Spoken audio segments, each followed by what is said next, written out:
Hey YouTube, Team Deathknights here with another deck profile for you.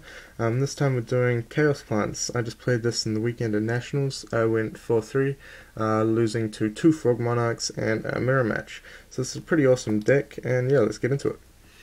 So start off with 3 Chaos Sorcerer, remove Light in the Dark, special summon him from your hand. Now this guy is awesome. If you try and make a synchro play or something, it gets stopped via Solemn Warning or a Swallow Flip, something like that. You can just bring this guy out and your opponent is never really that ready for it. So he's just a great guy to have keeping around in your hand till the right moment. Then next we have 3 Ryko. I chose 3 just because I like to have them in the opening hand. Getting a Ryko is just like, you can set it, pop a monster or a spell and trap of theirs, and it gets your milling going, which you really need to get the deck going. So yeah, I like Ryko, and especially this format, even though there's a lot of noblemans.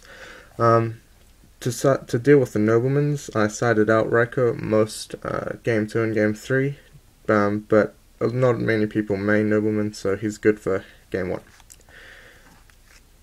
Next, 2 Lone Fires. Lone Fire gets you anything, pretty much any of your plants to get the deck going. Pop a Lone Fire, pop another, get a Dandy or like a Glow Up Bulb or Mystic Tomato or something.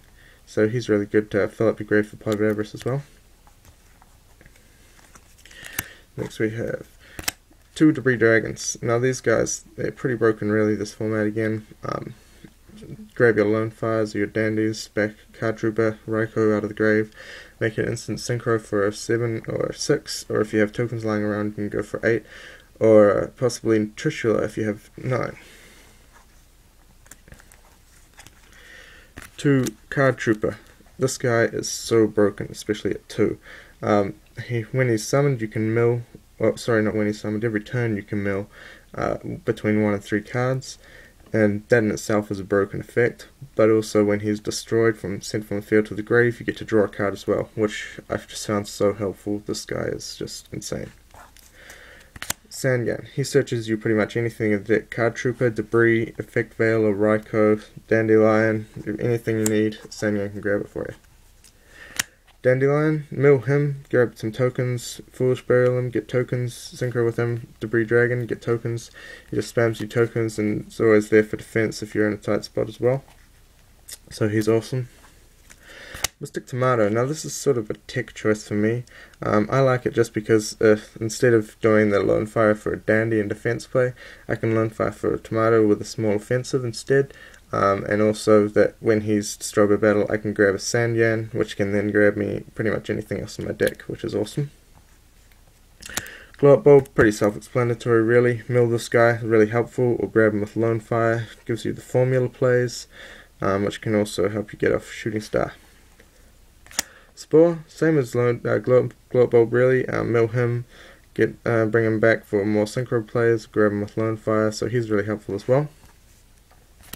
Lila can destroy spell or trap, which is really helpful. Also gets the mill in, and is good synchro capacity, so level 4, and a light for Sork as well, which is really good.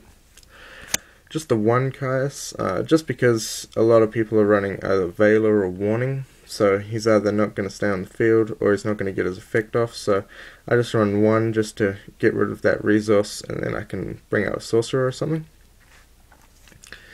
Plague, mill him, instant synchro, like pretty much every time, so he's really awesome to have. Gauze, just because this deck runs very few spell and trap, so you're always going to have a situation where Gauze will be helpful. And 1 Veiler. I just found 2 was clogging my hand up too much if I draw into 2, and in most situations I really only need 1, so I just decided to stick with the 1, and of course I can reuse it through Pot of Avarice. So he's helpful as well. On to the spells. We have 2 Mystical Space Typhoon.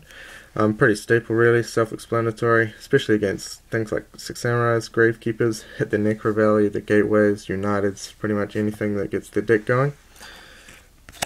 2 Pot of Avarice.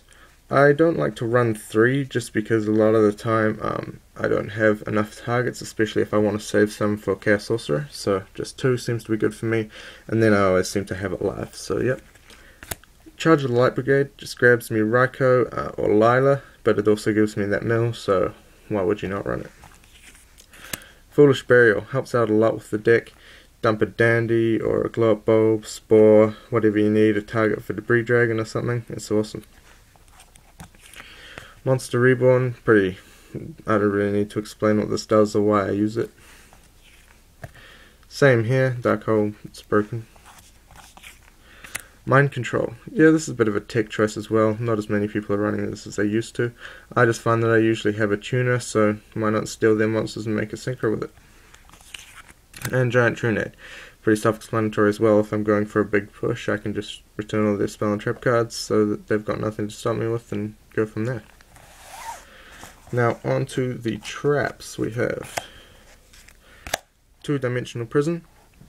This is a tech choice. I just found that since not many people are running traps down in 7 Tools of the Bandit anymore, or it was not as bad as they were last format anyway, this card was getting through a lot more and it's still pretty broken. Solemn Judgment, best card in the game. Nothing else needs to be said. Solemn Warning. I would be running 2, but I only have 1, so they're pretty hard to get at the moment. So yeah, this is broken. Pay 2,000 to go to summon. Second best card in the game next to Solemn Judgment. Torrential. Most times you'll find your opponent is overcommitting to try and get around your big players, so this can just stop them, and most times you'll have like a Sandgan, Dandy, Card Trooper, something that you can get a plus off. Mirror Force, just self-explanatory, they attack, pop all their monsters, nothing else needs to be said. Limit Verse, most monsters in your deck are going to be less than 1,000 attack, so you can grab it, if they're going to MST this, flip it, grab a Dandy or a Card Trooper, so you get tokens or a draw off it, which is really good. And Call of the Haunted, pretty self-explanatory in this one as well, I didn't really need to explain it.